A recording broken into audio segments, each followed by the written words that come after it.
जय श्री राधे। बोलिए राधा रानी की जय। बहुत ही आश्चर्य की बात है, जो भारत में सबसे ज्यादा बुद्धिजीवी वर्ग कहलाता है ब्राह्मण, उसमें भी विशेषकर काशी के ब्राह्मण जो बड़े विद्वान हैं, बड़े विद्वान परिषद है उनकी,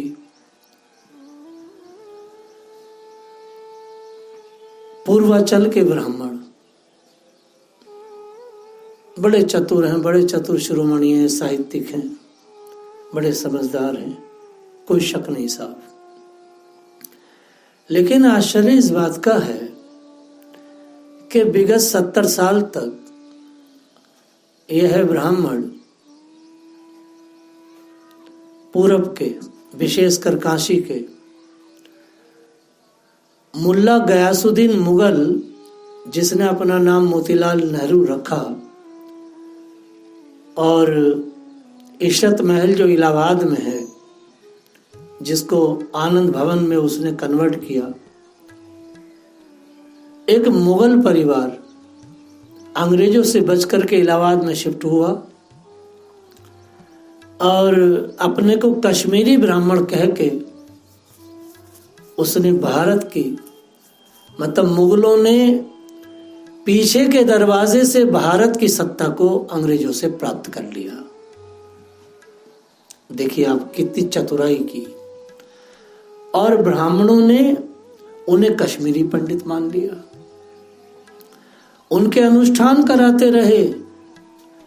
इंदिरा मुल्ली स्पष्ट था मुल्ली है, लेकिन उसका भी अग्नि संस्कार ऐसे करा रहे थे काशी के विद्वान पंडित, जिसका जवाब नहीं। भाई किधर से ब्राह्मण हो गए ये। और आसानी से ब्राह्मण हाथ नहीं आए भाजपा के, आसानी से ब्राह्मण हाथ नहीं आए आरएसएस के। कांग्रेस के पीछे रहे ये सोच करके ये कश्मीरी पंडित हैं, ये हमारे बिरादरी के हैं। 40 साल तक उनके पीछे रहे। तो हम किस मुंह से यादवों को और जाटवों को गाली दे रहे हैं? हम जाटवों को क्यों कह रहे हैं ऐसे कि भाई वो मायावती के पीछे हैं, वो अम्बेडकर के पीछे हैं, जब इस देश का बुद्धिजीवी वर्ग मुल्ला नेहरू और इंदिरा मुल्ली के पीछे लगे रहे ब्राह्मण मान के और अपना हितैषी मान के, तो हम कैसे कह सकते हैं कि जाटव समाज या दलित समाज जो है वो अम्बेडकर के पीछे है और अहीर समाज, यादव समाज मुल्ला मुलायम के पीछे है? जबकि मुल्ला मुलायम ने यादवों के लिए कुछ नहीं किया। जो यादवों के लिए आरक्षण लेके आए वह नरेश यादव लेके आए। नरेश यादव बहुत बड़े यादवों के नेता थे और बहुत अच्छे क्रांतिकारी रहे, वो लेकर के आए थे। उन्होंने पीछे के दरवाजे से यादवों को सुंदर आरक्षण दिया पिछड़ा वर्ग के द्वारा, और अच्छा 7%। तो मुल्ला ने तो कुछ काम नहीं किया, मुल्ला ने तो खाली अपना घर भरा और सिपाही को चमकाया, बाकी उसने यादवों के लिए कोई विशेष नहीं किया। उसने मुसलमानों के लिए क्या किया जो किया। तो हम लोग इन्हें गाली क्यों दे रहे हैं भाई कि ये अहीर जो है इनमें बुद्धि नहीं, विवेक नहीं, मुल्ला के पीछे हैं? अरे भैया ब्राह्मण भी तो इन नकली ब्राह्मणों के पीछे थे। बड़ी मुश्किल से राष्ट्र की धारा में आए ये लोग, और अभी भी पूरी तरह से नहीं आए। अभी भी पूरब का ब्राह्मण कहता है कि देखिए पूरब के ब्राह्मण की स्थिति, कांग्रेस के शासन में ये सारे पूरब के जितने भी ब्राह्मण, क्षत्रिय इत्यादि थे सब कांग्रेस के साथ थे। उसके बाद ये सत्ता के साथ रहे पूर्वांचल, बसपा आई तो बसपा के साथ पूरी ताकत से रहे, और पूर्वांचल के ब्राह्मण सपा के साथ रहे। भाई ये दुबे वगैरह कौन है? बहुत ही मुश्किल से ये ब्राह्मण समाज जो है भाजपा में आया है। तो किस मुंह से हम लोग जाटवों यादवों को गाली दे रहे हैं? हमारी तो खुद स्थिति अभी ठीक ठाक नहीं है। आरक्षण के नाम पे ही ब्राह्मण कहते हैं हम मोदी को नहीं मानेंगे, जो हमें दलित एक्ट और ये सब खत्म करे उसको मानेंगे। तो इनसे पूछना चाहता हूं, क्या ये मुलायम और मायावती खत्म कर देंगे? नहीं करेंगे।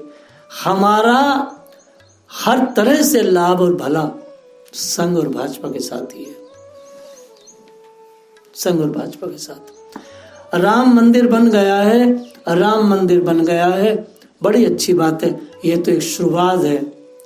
इस मंदिर की सुरक्षा के लिए हमें प्रावधान करने हैं, वो ये है कि कभी भी इन छद्म हिंदुओं के पीछे नहीं लगना है, ईसाई मुल्ला परिवार के पीछे नहीं लगना। अगर लग गए तो नष्ट हो जाएंगे।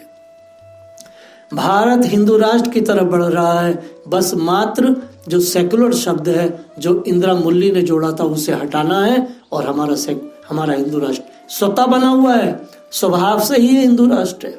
इसकी घोषणा नहीं होनी है, बस वो शब्द हटने के साथ ही हिंदू राष्ट्र हो जाएगा।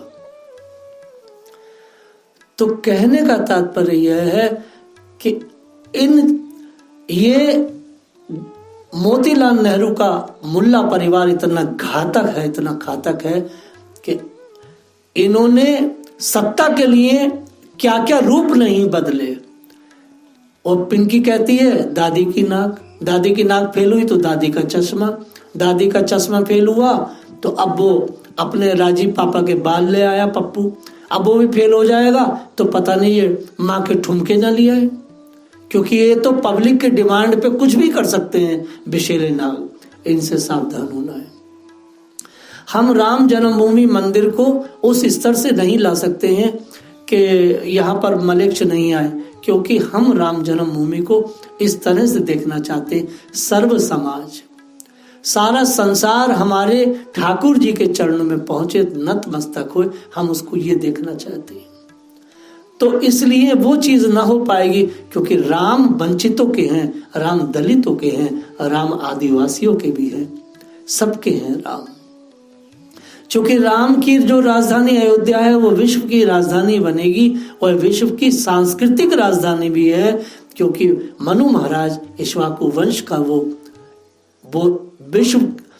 विश्व की हर चीज को वहीं से प्रसारित किया गया है। वहां का राजा चक्रवर्ती माना गया, जैसे आज अमेरिका सब जगह के राजा है, वैसे ही अयोध्या जी का जो राजा होता था वो सारे विश्व का सर्वमान्य सार्वभौम राजा होता था। तो ये वो बात न चल पाएगी, लेकिन इस मंदिर को इन कुटिलों से आजाद करना होगा।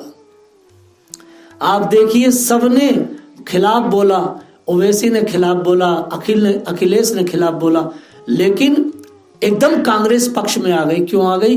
क्योंकि ये इतने गिरगट, इतने कुटिल हैं कि सत्ता की मलाई के लिए कुछ भी कर लेंगे। क्योंकि पिछले वाले चुनाव में इसने देख लिया, राहुल ने, कि मैंने खुद घोषणा करी कि मैं मुसलमान हूं, लेकिन लाभ नहीं मिला। इस देश में हिंदू बनने में ही लाभ है बंधुओं।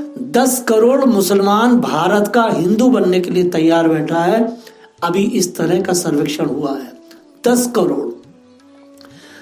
सवाल ये अंदर चल रहा है धर्माचारों में कि जब ये हिंदू बन जाएंगे तो किस कैटेगरी में, किस वर्ग में रखे जाएंगे, बस यही मंथन चल रहा है।